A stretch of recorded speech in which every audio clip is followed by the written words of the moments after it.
The following is a DW Ancient Babylon production.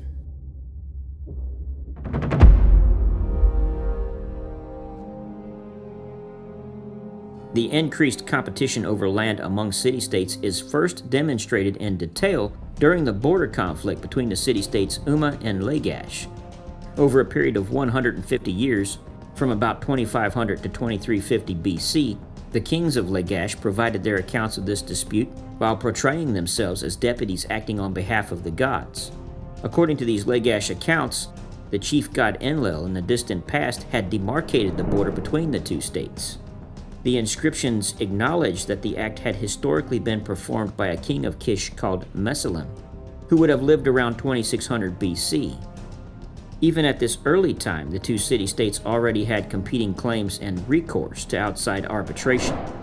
The sequence of events is difficult to establish as only one view is documented. Whenever Lagash is strong, it tried to enforce its rule over the disputed land.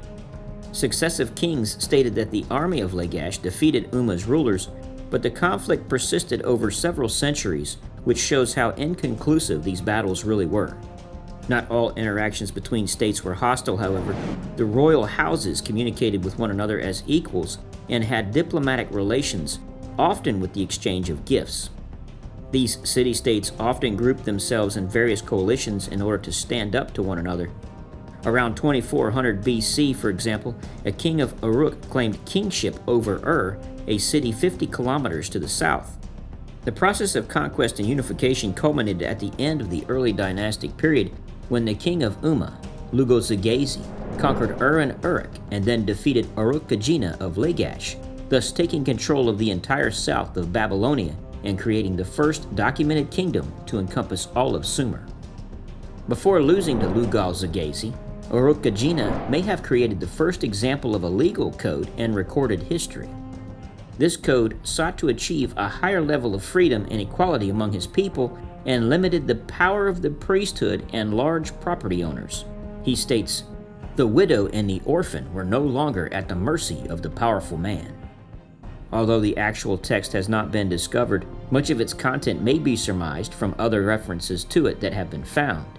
In this code, Uruk-Kagina exempted widows and orphans from taxes, compelled the city to pay for funeral expenses, and forced the rich to use silver when purchasing from the poor, while at the same time denying the rich to force the poor to sell if they did not wish to do so. There existed an overarching sense of religious unity that joined the cities of Babylon together. This is already attested around 3000 BC, as discussed in the last episode, when multiple cities looked to the oldest urban city, Uruk, as their religious capital. Here, various cities supported the cult of the goddess Inanna. At some point in the early dynastic period, the focus of the cult of Uruk shifted to the city of Nippur, in the center of Babylonia. Each Babylonian city was the domain of a god who resided there with his or her family of deities. These divine families were joined together in a common Babylonian pantheon that, by the late early dynastic period, was headed by Enlil, patron of the city of Nippur. He had supreme power in the divine world and demarcated, for example, the border between Umma and Lagash, according to the descriptions of the war between the two cities. Enlil's city Nippur attained a unique status that was to last until the 18th century BC. In the late 3rd millennium, all Babylonian cities were to provide support for its cult, and in the early 2nd millennium, political control over it gave a king the right to claim sovereign rule. Somehow, the priesthood of this militarily unimportant city had the authority to grant a special status to one of the many competitors.